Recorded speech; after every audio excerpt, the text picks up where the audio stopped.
Assalamualaikum warahmatullahi wabarakatuh. Alhamdulillahirrabbilalamin. Kita ketemu lagi di pertemuan untuk yang kesekian kalinya, tetap di Live Mechanical Channel. Nah, di sini saya akan membahas bagaimana caranya untuk membuat 2D sketching untuk pemula, seperti itu. Nah, sebelum masuk pembelajaran kali ini, marilah kita awal pembelajaran kali ini dengan bacaan ta'awudz dan basmalah. A'udzubillahi minasyaitonirrajim. Bismillahirrahmanirrahim. Kita masuk ke pembelajaran kali ini. Untuk pembelajaran kali ini, barangkali Anda merasa pembelajaran kali ini bermanfaat, silakan like, subscribe, dan bagikan channel ini. Barangkali bisa bermanfaat bagi Anda untuk amal jariah Anda pula. Terima kasih. Nah, kita masuk saja langsung di Autodesk Inventor. Kita masuk di bagian, kita klik bagian New Sketch. Nah, seperti ini. Kita bagian New. Sebentar. Nah, keluar Create New File. Jadi di sini Anda pilih yang metrik ya, kemudian Anda pilih yang standar milimeter. Kalau Anda menggunakan milimeter. Kalau misalkan Anda menggunakan DIN, berarti Anda menggunakan standar yang menggunakan inci, seperti itu. Kita masuk di Decrease. Sebentar. Nah, seperti ini. Jadi untuk 2D sketch ya. 2D sketch ini adalah dasar untuk Anda membuat gambar 3D seperti itu.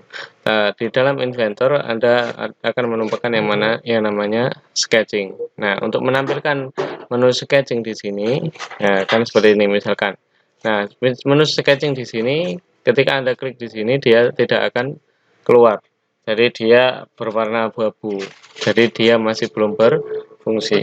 Bagaimana caranya mengeluarkan? Jadi di sini 3D model, kita klik Start 2D Sketch seperti ini ya.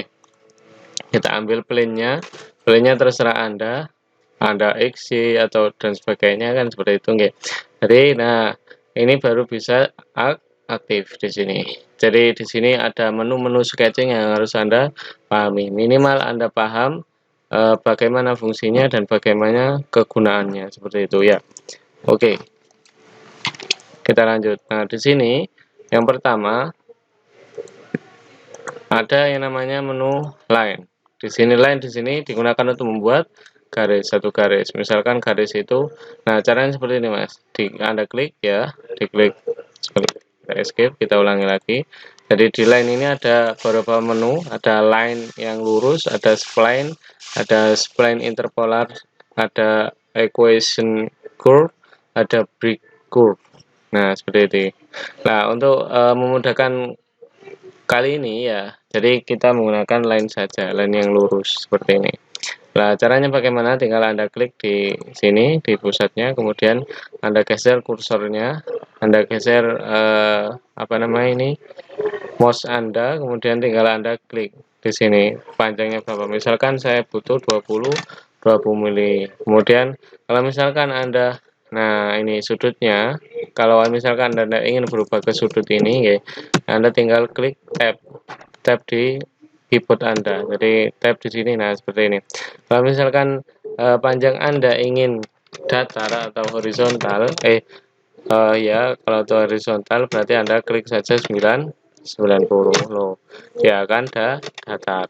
Kalau Anda ingin ukuran garis Anda memiliki sumbu atau memiliki sumbu derajat, nah tinggal Anda tab mainkan, kemudian yang aktif di situ tinggal nanti misalkan 45. Nah, jadi seperti itu. Kita klik enter seperti ini. Jadi ini menu yang pertama adalah menu line. Kemudian menu yang kedua ada menu circle. Jadi circle ini ada beberapa hal, ada beberapa jenis, ada circle center point, ada circle tangan sial, ada circle ellipse seperti itu.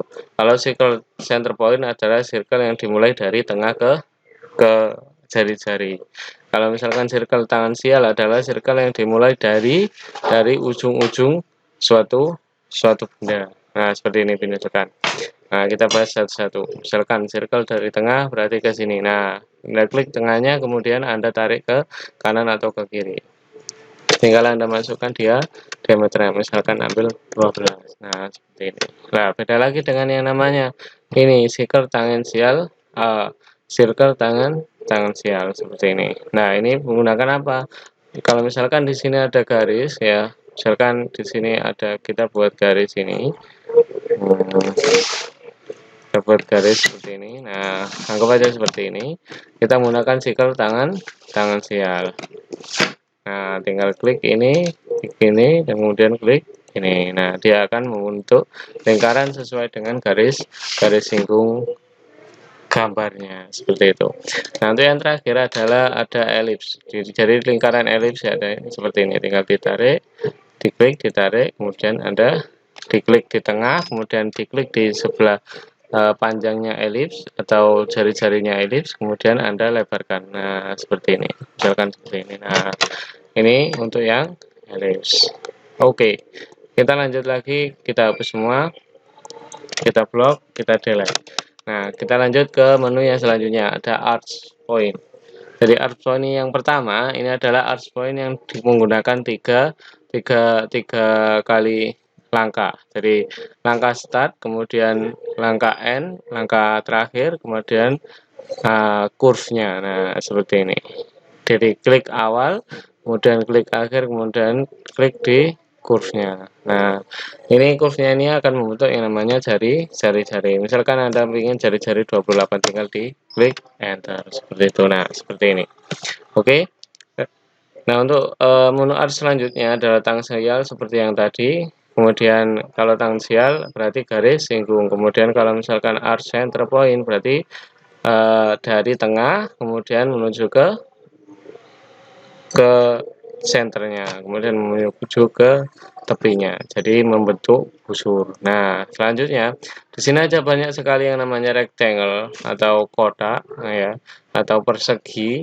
Ada persegi 2 point dari pojok ke pojok. Kemudian ada yang 3 point dari, kita coba satu-satu, 2 point dari pojok ke pojok. Oke, nah seperti ini caranya. Hal ini sesuai dengan kebutuhan yang Anda lakukan. Misalkan di gambar kerja tersebut membutuhkan harus center point. Nah, misalkan dari tengah ini, dari tengah, berarti nah seperti ini. Dia berbeda-beda ya kan. Nah, kemudian ada lagi yang dari sini, rectangle 3 point. Jadi dari 3 poin, 1, 2, 3. Nah, seperti ini ya. Oke. Nah, dan banyak sekali di sini. Kalau misalkan Anda coba misalkan ini slot, ini apa Mas? Nah, ini bisa membuat yang namanya slot atau seperti ini. Kita klik di sini, kita klik di sini ya, kemudian Anda tinggal seperti ini. Biasanya kalau misalkan ada gambar seperti ini, kita akan membuatnya dari lingkaran, kemudian kita berikan garis kan seperti itu. Nah, ternyata di Inventor ada sendiri, ada yang namanya slotnya. Jadi di sini namanya slot. Nah, kalau misalkan di sini ada slot yang lurus, di sini ada yang namanya slot triangle point. Jadi slot yang menggunakan arch. Jadi ada busurnya. 1, klik 2. Nah, kemudian klik seperti ini busurnya, tinggal tarik ke sini. Seperti itu, oke. Jadi sesuai dengan busurnya. Apakah ini bisa diganti Mas? Busurnya bisa. Jadi Anda tinggal klik dimension. Nah, Anda mainkan, tinggal diedit. Misalkan ganti 12. Nah, dia akan berubah sendiri. Nah, itulah menu-menu yang ada di Inventor bagian dari rectangle atau persegi kan gitu. Ada polygon juga. Jadi polygon ini adalah segi banyak. Kalau misalkan Anda butuh 6 ya 6, tulis 6. Kalau Anda butuh 8, tulis 8 gitu. Setelah ditulis tinggal ditarik, diklik, ditarik. Nah, seperti ini ya. It's so easy, jadi mudah sekali seperti ini ya. Kemudian ada lagi di sini ada menu yang namanya fillet. Jadi fillet ini digunakan untuk membentuk yang namanya supaya melengkung kan gitu, dari 2 garis. Nah, ini kita bisa contohkan dari sini 1, 2. Nah, dia akan membentuk lengkungan seperti ini ya. Itu namanya fillet. Di fillet juga ada menunya. Nah, di sini ada yang namanya chamfer. Jadi kalau misalkan Anda menggunakan membubut suatu benda kerja supaya benda kerja itu tidak tajam, biasanya Anda menggunakan chamfer. Jadi seperti ini. Sama Mas, caranya sama. Jadi ini misalkan Anda pengen misalkan kan chamfernya ada chamfer 5 mili. Nah, tinggal Anda klik di sini, Anda klik di sini. Nah, ini jadi dia akan berbentuk lurus, bukan lingkar kan gitu. Kita klik oke. Seperti itu. Nah, di sini ada teks. Di teks di sini adalah untuk menggunakan menulis teks, ya kan? Seperti Word dan sebagainya ya, adalah pasti teks. Kemudian ini poin. Jadi di menu poin ini memberikan satu titik poin. Misalkan ini. Saya pengen ada poin di sini. Nah, tinggal klik. Nah, jadi suatu saat di poin ini Anda bisa gunakan untuk menggambar sesuatu. Jadi pusat poinnya. Misalkan Anda menggunakan polygon. Nah, kalau misalkan Anda di sini sudah Anda ukur poinnya kan, tinggal Anda mainkan di sini. Nah, klik. Nah, mudah sekali tuh. Jadi tinggal Anda mainkan di poin centernya. Klik seperti itu. Itu poin. Nah, kemudian di sini ada menu yang namanya project geometry. Nah, project geometry ini untuk lebih spesifik ketika Anda masuk di bagian 3D model. Jadi ketika Anda sudah di finish sketch, jadi Anda lebih mudah memahamkan. Jadi seperti itu. Jadi saya rasa tidak begitu perlu di project geometry ini. Nah, lanjut kita ambil di sini ada menu modify. Jadi di sini kan tadi create sudah, sketch sudah, create sudah, kemudian modify. Modify adalah bagaimana cara memodifikasi dari gambar-gambar yang Anda buat. Misalkan yang pertama ada move. Move di sini digunakan untuk memindah. Contohnya bagaimana Mas? Misalkan ini saya pindah inilah ini. Nah, kalau misalkan Anda ingin memindah semuanya berarti diklik semua sampai semuanya berwarna biru kan gitu. Kemudian kita klik ini, kita klik. Nah, kita klik tempat di mana dia berada, kemudian Anda klik tempat di mana dia akan berpindah. Misalkan pindah di sini. Nah, kan seperti itu. Oke. Down. Oke. Kemudian yang kedua adalah copy. Copy seperti biasanya copy adalah mencopy atau menggandakan. Nah, kan ya. Seperti itu. Tinggal klik base-nya, select-nya sudah biru, kita klik base-nya, kita pindah ke sini. Jadi dia akan ada 2, ada 3 kan gitu. Kita klik down. Nah, seperti ini. Itu yang selanjutnya ini adalah rotate. Ya, rotate adalah digunakan untuk memutar seperti itu. Oke, lanjut. Kita lanjut di sini adalah trim.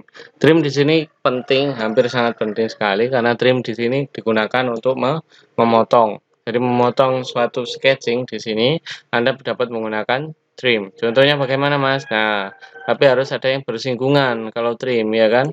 Dan misalkan ini. Nah, ada dua gambar yang saling bersinggungan di sini. Gambar ini dengan gambar ini. Nah, kalau misalkan Anda ingin memotong gambar ini ya agar dalamnya tidak ada. Nah, kita trim di sini. Kita trim di sini, kita trim di sini, kita trim di sini. Nah, dia akan memotong gambarnya. Kita trim. Nah, seperti ini, ya kan? Ini fungsinya dari trim. Kalau extend di sini adalah digunakan untuk memanjangkan gambar. Jadi ketika ukurannya kurang panjang, Anda pakai extend. Oke, lanjut. Kita percepat. Nah, split di sini digunakan untuk memisah yang namanya benda kerja. Gitu. Jadi memisah gambar. Misalkan seperti ini, Mas. Ini kita ambil center point ya, center point. Kemudian seperti ini. Nah, kemudian di sini saya pakai garis. Nah, kalau misalkan ini saya kursor saya taruh sini, dia akan berbentuk lingkaran ya. Putihnya berbentuk lingkaran, di sini pun berbentuk garis. Nah, kalau kita split di sini, nah dia akan terpotong garisnya. Jadi coba lihat, jadi dia akan berbentuk seperti ini, arch berbentuk busurnya. Nah, seperti ini dibatasi dengan ini ya, berbentuk ini seperti itu di split. Kemudian selanjutnya di sini ada scale, menggunakan skala atau stretch. Stretch di sini adalah untuk memperpanjang atau menggunakan dua sisi kemudian ditarik seperti gambar yang ada di F1. Kemudian di offset. Offset di sini adalah untuk apa namanya? Untuk mendobelkan, membuat gambar itu double. Misalkan ini saya offset ke dalam. Loh, kan seperti ini. Nah, yang kita tulis di sini 1,8 itu adalah jaraknya, jarak offsetnya. Misalkan jarak offsetnya saya buat 1. Nah, kayak gini. Nah, oke, kita klik oke. Nah, di situ Anda sudah menggunakan offset double, kan gitu. Nah, kemudian ada lagi yang namanya ini, rectangular. Nah, di sini kan sudah modify. Modify sudah, kita tinggal masuk ke pattern. Pattern ini adalah bagaimana cara Anda membuat bentuk yang banyak dalam satu kali klik, kan seperti itu. Misalkan saya punya lingkaran. Kemudian saya pattern dengan rectangular. Rectangular adalah pattern yang berbentuk kotak. Nah, seperti ini. Geometri, Anda harus pilih geometrinya, ini Mas. Kemudian directionnya. Nah, directionnya Anda harus pilih di sini, directionnya. Misalkan, direction pertama adalah saya ambil kotak ini ya. Nah, di sini ya, Anda bisa lihat. Ini direction pertama adalah sumbu sumbu X kan gitu. Sumbu X, saya klik. Nah, dia akan tahu loh directionnya ke sana arahnya. Nih lihat ya, arahnya ke sana. Lah sebanyak berapa? Misalkan sebanyak 5. Loh, dia akan menunjukkan 5 kali, dia akan diperbanyak 5 kali. Nah, seperti ini Mas. Nah, dia akan berbanyak 5 kali ya kan ya. Nah, untuk selanjutnya direction yang kedua adalah Y-nya. Y-nya pakai apa? Misalkan di sini Y-nya pakai yang ini Mas. Nah, yang di sini. Nah, berarti Y-nya ke atas atau ke bawah. Kalau misalkan Anda ingin ke atas tinggal balik saja. Nah, di flip. Nah, ke atas tinggal Anda pilih. Misalkan Anda berapa inginnya? 4 misalkan. Nah, dia akan memperbanyak 4 kali. Nah, di sini adalah jaraknya, space-nya. Misalkan di sini space-nya 12. Nah, di sini space-nya anggap aja 8 misalkan loh. Jadi berbeda-beda. Jadi bisa Anda atur. Kita klik oke. Jadi mudah sekali untuk membuat banyak gambar. Tinggal Anda menggunakan pattern. Nah, kemudian ada circular. Circular di sini digunakan untuk membuat banyak gambar tapi bentuknya sirkular atau melingkar. Nah, misalkan ini saya pilih geometrinya ini, kotak ini. Saya ambil geometrinya, titik putarnya. Misalkan saya ambil di sini. Nah, dia akan berputar sesuai dengan titik putarnya kan gitu. Titik putar kan saya taruh di sini tadi. Nah, di sini tinggal Anda pilih berapa kali Anda putar. Misalkan aku minta 12 kali. Nah, seperti ini. Nah, kalau misalkan di sini untuk apa, Mas? Nah, di sini putarannya penuh atau tidak? Kalau misalkan putarannya tidak penuh, contohnya 270 misalnya lah, dia akan menggunakan sumbu 270 derajat. Oke, kita klik oke. Nah, mudah sekali ya. Jadi untuk selanjutnya ada yang namanya mirror. Mirror di sini digunakan seperti bahasanya mirror adalah kaca dari cermin. Jadi untuk mencerminkan satu benda kan gitu. Kita klik, kita coba ya. Nah, mirror lens. Misalkan kita select gambarnya ini. Anggaplah inilah yang kita ingin mirror. Kita ingin mirror di sini atau kita ingin mirror di mana kan gitu. Kita tinggal ambil mirror lens-nya. Nah, mirror lens adalah garis yang membatasi yang menjadi sumbu kacanya kan gitu. Misalkan sumbu kacanya anggap baik saya pilih yang ini. Nah, kan gitu. Saya pilih mirror lens-nya yang ini. Kita klik apply. Nah, dia akan ngopi di sini, ya kan? Dia akan apa namanya? Dia akan membuat kopiannya di sini, salinannya di sini dengan sumbu yang ada di sini, sesuai dengan ukurannya, jaraknya. Jadi ini dengan ini sama dengan ini dengan ini, seperti itu Mas ya. Oke, kita lanjut di menu selanjutnya. Setelah pattern sudah selesai, kita masuk di constraint. Constraint di sini ada banyak menu yang semuanya hampir penting dan hampir apa namanya, hampir Anda gunakan selalu kan gitu. Misalkan di sini yang pertama dimension. Dimension ini penting sekali untuk Anda merubah ukuran. Misalkan saya di sini kan ada yang namanya ini misalkan. Misalkan kotak ini, kotak inilah, saya anggap kotak ini. Anda bisa rubah ukurannya dengan menggunakan dimension. Nah, misalkan di sini 16 nih. Kita klik. Nah, kita klik atas, kita klik bawah, kemudian kita klik ke ditarik di sumbu yang dapat terlihat dimensionnya, tinggal Anda ganti misalkan 12. Oh, dia akan berubah sendiri sesuai dengan dimensi yang Anda harapkan. Loh Mas, kalau misalkan dimensi ini digunakan untuk mengukur yang gambarnya lingkaran, apakah bisa kan gitu? Bisa. Nah, di sini diklik, Anda klik di sini. Nah, di sini. Apakah bisa Anda ganti? Dicoba saja. Kalau misalkan memang belum constraint atau masih bisa diganti, ya bisa. Misalkan ini 5 gitu. Saya rubah 4. Nah, dia akan mengecil sendiri kan gitu. Mencoba yang di sini, sebelah sini, ada menu-menu constraint yang ada di sini. Nah, yang pertama di sini ada yang namanya automatic dimensi constraint. Yang namanya automatic berarti otomatis. Jadi Anda bisa memberikan constraint atau yang namanya dimensi secara otomatis. Jadi semuanya ada ukurannya nanti kan gitu. Tapi kalau memang tidak butuh ya tidak usah kan gitu. Saya hanya menjelaskan saja. Ini show constraint, jadi memperlihatkan constraint-nya. Constraint-nya itu mana? Yaitu misalkan ini tegak lurus, ini sudah tangan sial dan sebagainya. Nah, constraint setting-nya. Ini setting-nya untuk menampilkan yang ada di sini. Nah, di sini ada constraint di sini, ada beberapa hal. Yang pertama ini conditional constraint. Nah, di sini digunakan untuk misalkan Anda membuat seperti ini, membuat arch seperti ini, G. Kemudian Anda ingin titik yang ada di sini, ini bisa nempel ke sini. Nah, bagaimana caranya? Pakai ini, pakai conditional tadi. Jadi constraint yang conditional, coincident constraint. Jadi diklik di sini, kemudian Anda klik di sini. Nah, dia akan nempel seperti itu. Jadi sesuai dengan apa yang Anda inginkan. Misalkan coincidence-nya di sini, saya ingin apa, Mas? Misalkan saya ingin di sini, anggap aja ini. Ini nempel dengan ini. Nah, dia akan nempel ya kan? Entah itu yang di sini atau yang mana yang nempelkan gitu. Nah, begitulah kalau misalkan ya yang kedua ini adalah parallel constraint.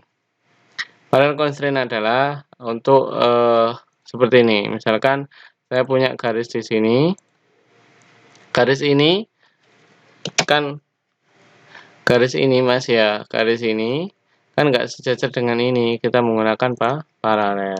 Misalkan sini, kita klik di sini. Nah, dia akan sejajar seperti itu. Loh Mas, kenapa kok gerak semua kan gitu? Kenapa kok yang ini yang gerak padahal aku pengen yang ini yang gerak? Nah, itulah masalahnya. Kadang ada kadang ada anak-anak yang tanya, Mas, kenapa kalau misalkan saya buat seperti ini, ya. Anggap aja ketika anak-anak mau membuat yang namanya fun bell. Ada dua lingkaran, kemudian Anda menggunakan line di sini ke sini ya. Dan line ke sini, di sini ke sini. Seperti itu. Nah, di sini.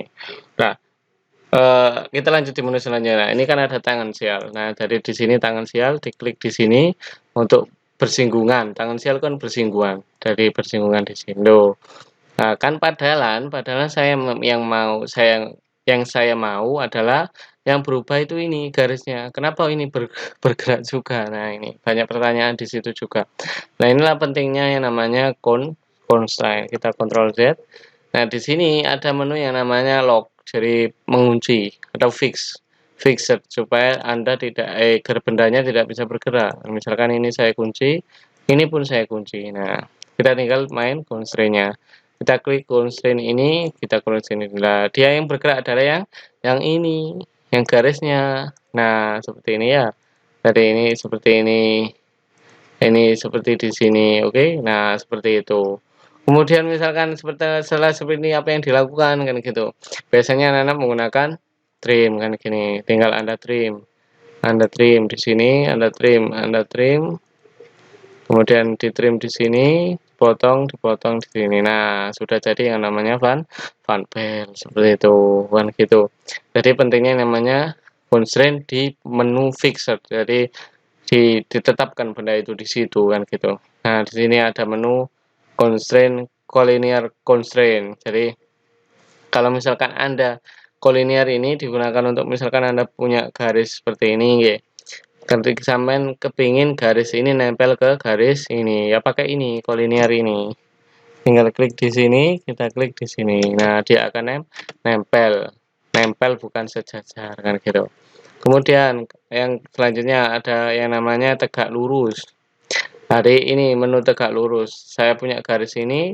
Bagaimana caranya tegak lurus dengan ini? Tinggal klik. Nah, jadi tinggal garisnya sudah tegak lurus dengan sumbu ini. Mas, aku pengen ini gandeng dengan sini. Tinggal klik yang ini, ya kan ya. Jangan lupa ini namanya coincident tadi. Tinggal klik di sini, klik di sini. Dia sudah nempel. Warna kuning ini terconstrain, maksudnya sudah terhubung kan gitu. Nah, ada di sini juga ada yang namanya smooth. Jadi bagaimana caranya supaya bentuknya supaya smooth, jadi nggak terlalu ngotak atau kan seperti kotak. Jadi dismoothkan. Nah, itu tidak kita bahas, tidak apa-apa. Lanjut, ada yang namanya concentric constraint. Jadi concentric itu nanti dia ke senternya. Misalkan di sini saya ambil archnya seperti ini. Saya konsentrikkan ini guys, saya konsentrikkan dengan ini. Nah, dia akan jadi senternya sama gitu loh, konsentrik itu. Jadi Anda punya dua lingkaran tapi senternya kan berbeda. Anda ingin senternya yang sama. Nah, seperti ini tinggal Anda pilih konsentrik. Yang ini digunakan untuk sama-sama horizontal, sejajar. Yang ini digunakan untuk sama-sama vertikal. Yang ini digunakan untuk equal atau sama dengan. Maksudnya, nah seperti ini. Misalkan Anda punya ini. Lingkaranku segini, 16. Tapi aku pengen sama dengan ini, harus sama dengan ini. Nah, dia akan berubah lah. Dia akan mengikuti, kan gitu. Nah, jadi it's so easy. Di Inventor ini lebih mudah daripada Anda main di AutoCAD gitu. CAD AutoCAD. Nah, di sini ada simetris. Nah, Anda membuat 3 garis, kemudian Anda ingin garis itu simetrisnya gampang, tinggal pilih simetris constraint. Kemudian setelah kita membahas constraint, ada yang namanya insert. Insert di sini digunakan untuk memasukkan atau memasukkan gambar-gambar. Ada memasukkan image, memasukkan Excel pun bisa di sini kan gitu. Memasukkan data Excel, kemudian memasukkan CAD, AutoCAD pun bisa kan gitu. Jadi lebih mudah menggunakan Inventor. Di sini ada yang namanya format. Jadi, nah di sini enggak begitu penting. Jadi digunakan untuk membuat formatnya. Ada driven dimension, ada yang namanya construction dan sebagainya. Nah, yang terakhir ini adalah yang penting. Ini adalah jembatan Anda ketika Anda ingin membuat benda 3 dimensi. Ketika selesai Anda membuat benda 2 dimensi, barulah Anda masuk ke benda 3 dimensi dengan menggunakan finish sketch. Tinggal kita klik finish sketch. Bagaimana Mas buktinya? Coba ya kita finish sketch. Nah, ini gambar-gambar yang Anda buat tadi sudah menjadi gambar 2 dimensi yang siap untuk di 3D kan. Misalkan satu contoh lah. Satu contoh di menu extrude. Nah, sudah ada yang ingin di extrude yang mana? Misalkan aku milih yang ini. Sudah bisa di extrude, sudah bisa di 3D kan. Seperti itu ya. Nah, mungkin ini yang bisa saya sampaikan. Semoga ilmu yang saya sampaikan bisa bermanfaat bagi Anda semua. Terima kasih banyak.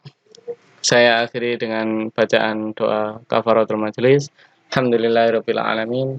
Subhanakallahumma wa bihamdika asyhadu an la ilaha illa anta astaghfiruka wa atubu ilaik. Terima kasih. Assalamualaikum warahmatullahi wabarakatuh.